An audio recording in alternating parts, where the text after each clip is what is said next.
Hey guys, Michelle here from Michelle Creations, and today we're going to make a sublimated coin purse. I picked these coin purses from Amazon, which I'll put the link below as to where I found them.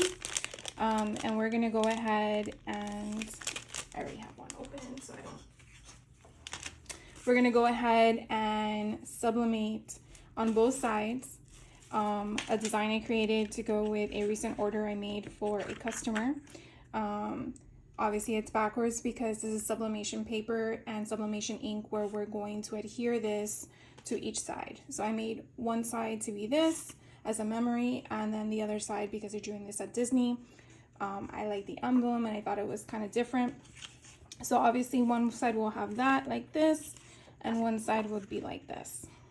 So we're gonna go ahead and head over to the heat press and prep the area. I will show you some of the materials we will need is heat tape. So this protects the item in itself or the substrate that you're using. We are going to use butcher paper to protect the heat press for the ink if any ink does transfer from the item that we're pressing to the heat platen. And we're going to go ahead and get this ball rolling. So I'll check you at the heat press. Give me a few minutes and we'll meet you over there. Okay, so we're over here at the heat press. I did set my timer for 400 degrees for 60 seconds. Sublimation substrates can range anywhere from 365 to 400. I wouldn't recommend anything higher than 400. The best advice I could give to you is if you're purchasing an item or a substrate that someone else has purchased before and they left reviews, skim through them. Most of the time, someone has made a comment as to what worked for them. I wouldn't say that's 100% guarantee because everyone's heat press or heat items they're using do vary, but it does give you a range or a guideline as to what might work for you, and therefore you could probably try on your end. I didn't mention this earlier, but I will be using a press pillow mainly because we do have zippers, and that way with this thickness the pillow will allow when we press for the zipper portion to go into the pillow, which will allow the substrate, the image to adhere to the substrate. Another thing to also remember is your pressure. I mainly do t-shirts, so my pressure is always set to that type of item. When you're working with something that you're adding an additional cushion to, you do want to take that into consideration, and if you can remember before you do it, it's always wise. Sometimes I do forget myself, and therefore I'm going to reduce the gap of pressure. You can always test it out before you do the garment. See how hard it was for me to do it. That means I might have too much. So I might want to lower it some more, and I feel like that might be perfect. So obviously I just did that, and that is now piping hot, which is fine. We're gonna go ahead and we'll start on one side. I do like to do the same format I do with my t-shirts, and I will lint roll them. I do feel like it does help, especially with sublimation, depending on what type of image you're adhering to the product. It can leave lint roll blue marks for some reason. The first time it happened to me, I was a little like, I didn't put any blue in the item, but it appeared. I don't think there's a specific directional to do this. I'm thinking that if we're doing it that way, we may want the front on this side.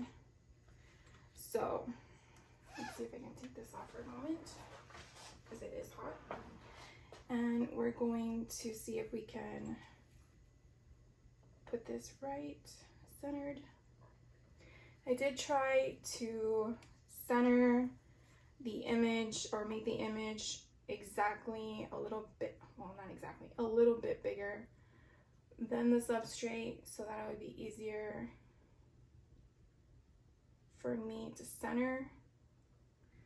Let's hope and pray this works. So I am going to use my heat tape. You don't want to use Scotch tape or any other form of tape, but heat tape, mainly because the stickiness is designed for heat. Now, as you noticed,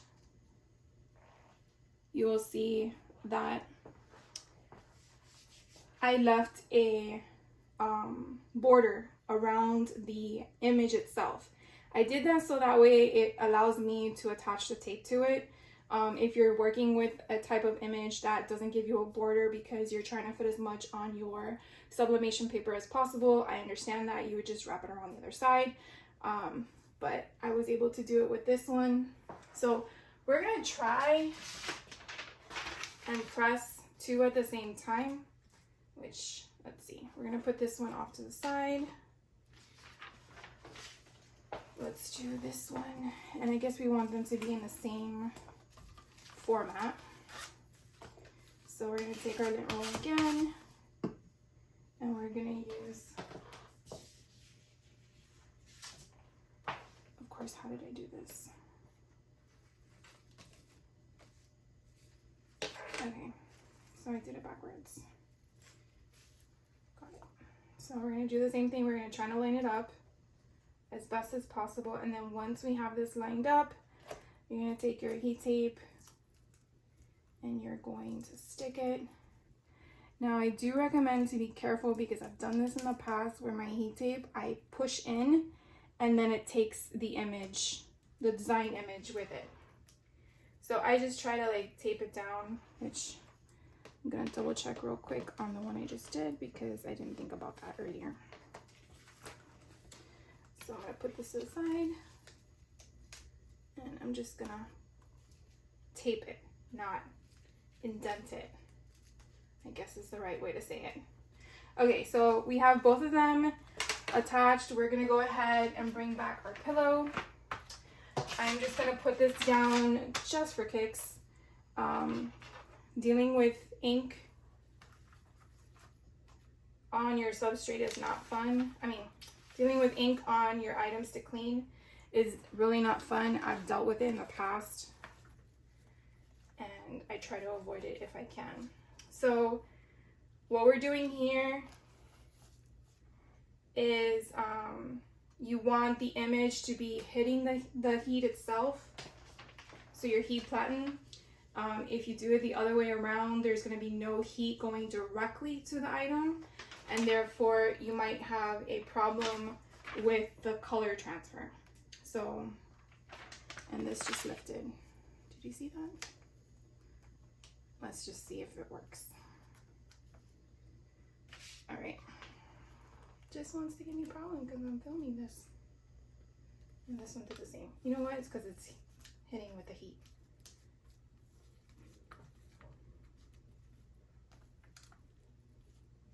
All right, let's just give it a go. See what happens. So again, I'm gonna hit this for 60 seconds. And let's cross our fingers that it works. So I'm going to adhere it really tight. Once this happens where the 60 seconds up, I do use heat gloves because again, we're dealing with 400-degree temperature. And most of the times you do want to take the image off very quickly to avoid shadowing. Shadowing is when it looks like the image kind of shifted. I hate when that happens. I'm pretty sure if you've come across that, you hate when that happens. It's nothing you can do once it happens. I mean, unless you want to just keep it for yourself, but if you're doing it for a customer, you can't give that to them. I mean, that's my personal opinion, unless that was what you were going for. So we're almost down to 10 seconds, and I'm gonna go ahead and put my heat gloves on, and of course it's ready. And we're gonna go ahead and take everything off and pray that it adhered beautifully. I think that came out super, super cute. I don't know what you think.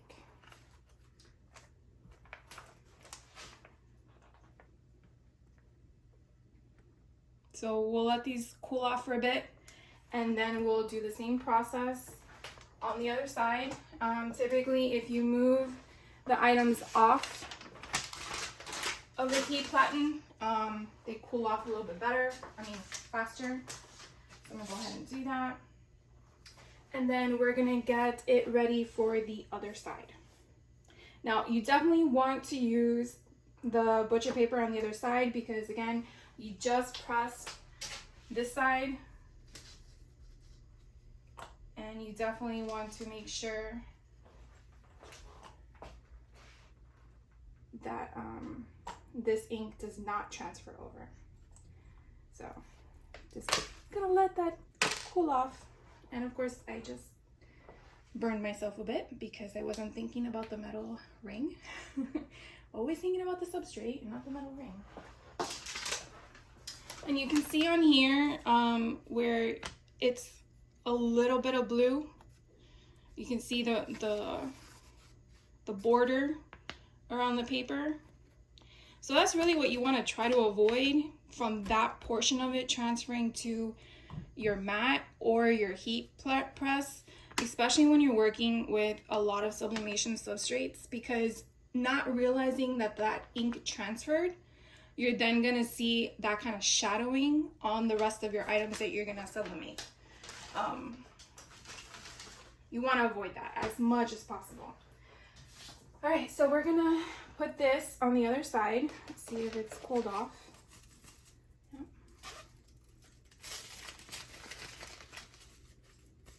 Super, super cute. Okay, so now we're going to do the other side. And again, I sized it the same way as I did the front. And we're going to do as much as possible to get that even. And I think that's good right there. And we're gonna do the same step. We're going to just touch it. And I think I'm going to wrap it once I turn it over because of what happened with the other thing we did. So again, I'm going to line it up. Hopefully you can see that in the camera. I'm going to line it up as much as possible. And then I'm going to just push the tape down. And again, transfer it over and just fold the edges. So again, we're gonna bring the pillow back. And we're going to protect our pillow, and we are going to put this on that side. And again, you kind of want to make sure that all your zippers and your keyring stuff is laying flat if possible, so it doesn't cause a problem when you're pressing in. And then again, you want another one, kind of like a sandwich basically, or a cookie. And we're gonna press for another 60 seconds. So typically when I'm almost done with an item, I sort of kind of clean up a little bit, put my stuff away. I am one of those crafters that cleans as they go, although I can be a little messy from time to time. I'm sure if you ask my daughter, she will probably tell you that. So again, we're gonna do the same thing. Basically, when the 60 seconds are up, we're gonna take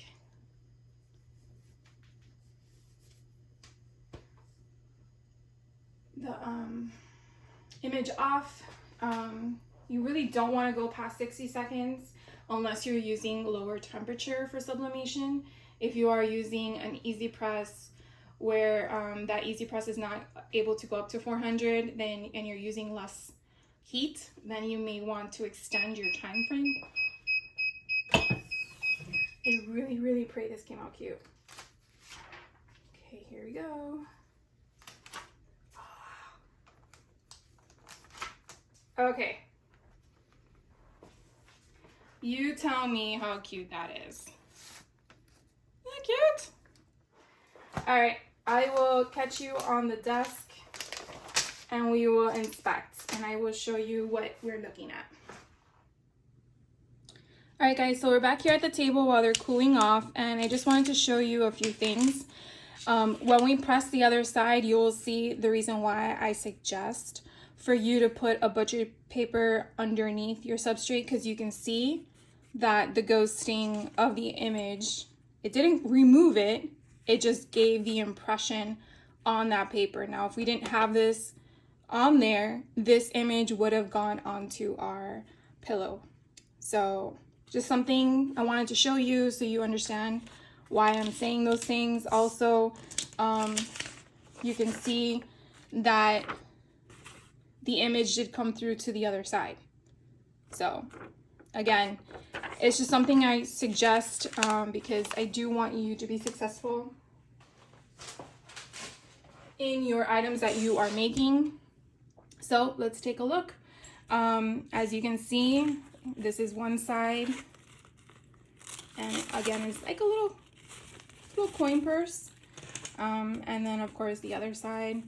So I made two for my client and her sister. So it's just something cute to have. It's a free gift that I made for them for their purchase that they purchased from me, which you might have seen in a prior video of their shirt design that I made. So I just wanted to show you a step-by-step process in making a coin purse. Again, I will link the items that I used in the description below if it's something that you're interested in making. Would love to know your thoughts. Is this something that you're thinking about making or interested and not sure what to do? If you do have any questions, I'm more than happy to answer them. And if I don't know the answer, I will try my best to find the answer for you. If you do have any tidbits or tricks or anything, I would love to hear from you. Thank you for watching. I hope you liked the video. If you did, it would be great to give me a thumbs up.